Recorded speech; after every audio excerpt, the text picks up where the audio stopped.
গণতান্ত্রিক অর্ডার ফিরাতে গেলে আপনি যে নির্বাচন গণতন্ত্রের বাহক তার মাধ্যমে একটা সুষ্ঠু নির্বাচনের মাধ্যমে ফিরিয়ে আনতে হবে। এখন সুষ্ঠু নির্বাচনের জন্য যে কাজগুলো করার দরকার সেই কাজগুলো আমরা শুরু হতেই দেখতে পাচ্ছি। আমরা সেই কাজের আশেপাশে নাই, কিন্তু আমরা যেই কাজগুলো করতে চাচ্ছি সেটা মনে হচ্ছে ক্রমান্বয়ে বিগত দিনে যেগুলো আমরা দেখে আসছি মনে হচ্ছে একটা ভিন্ন রূপে আবার সেই কথাগুলো আমাদের এখানে আমাদের মধ্যে একটা কনভারসেশন এটা চালু হয়ে গেছে। এখানে সংস্কারের কথা বলা হচ্ছে,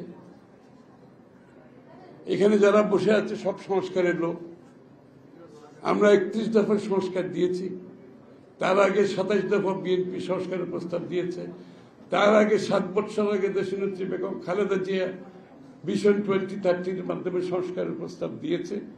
তখন এখন যারা সংস্কারের কথা বলেছে এদের কারোর চেহারা আমরা দেখি নাই, আর এদের অনেকে রাস্তায়ও ছিল না। এরা এখন যারা বড় বড় কথা বলছে এর বেশিরভাগ লোককে চেহারা দেখি নাই আমরা আন্দোলন সংগ্রামে।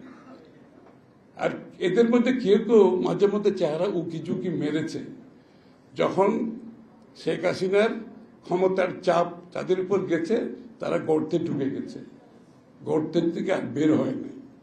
এখন গর্তের থেকে বেরিয়ে আসছে, এখন তারা আমাদেরকে সংস্কারের দিচ্ছে, কি বলে তালিম দিচ্ছে, সংস্কারের তালিম দিচ্ছে তারা আমাদেরকে। আরে শেখ হাসিনা যাওয়ার আগে তো বাংলাদেশ, শেখ হাসিনা পরবর্তী বাংলাদেশ কি হবে এটাকে তো মাথায় রেখে আমরা সংস্কার প্রস্তাব দিয়েছি। হাসিনা পরবর্তী কিভাবে বাংলাদেশ চলবে, নতুন বাংলাদেশ আমরা গড়ব, এটাকে মাথায় রেখে আমরা সংস্কার দিয়েছি।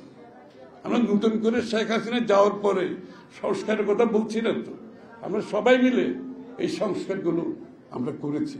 27 দফা বিএনপির ছিল, আমরা যখন যুগপথে আমরা ঐক্যবদ্ধ হয়েছি তখন ওনাদের মতামতের পরিপ্রেক্ষিতে এটা 31 দফায় নিয়ে যাওয়া হয়েছে, এবং 31 দফার সংস্কার বাস্তবায়নের জন্য আমরা যে আগামী নির্বাচন পরবর্তী জাতীয় সরকার গঠন করে 31 দফা বাস্তবায়ন করব সেই কথাও বাংলাদেশের মানুষের সামনে তুলে ধরা হয়েছে। এবং সবচেয়ে বড় কথা হচ্ছে 31 দফা নিয়ে আমরা গ্রামে গঞ্জে যাচ্ছি, শহরে শহরে যাচ্ছি, লোকজনের কাছে তুলে ধরছে 31 দফা। ইতিপূর্বে কোনোদিন দেখেছেন আপনারা বাংলাদেশের রাজনীতিতে সংস্কার প্রস্তাব নিয়ে জনগণের কাছে যেতে? এর আগে কোনোদিন দেখেছেন আপনারা? কোনোদিন দেখেন নাই। এই প্রথম বাংলাদেশে সংস্কার প্রস্তাব নিয়ে জনগণের কাছে যাচ্ছে, তাদের সমর্থন চাচ্ছে। কারণ দিনের শেষে আপনি যত সংস্কারের কথা বলবেন, দিনের শেষে সংস্কার হতে হবে গণতান্ত্রিক প্রক্রিয়ার মাধ্যমে।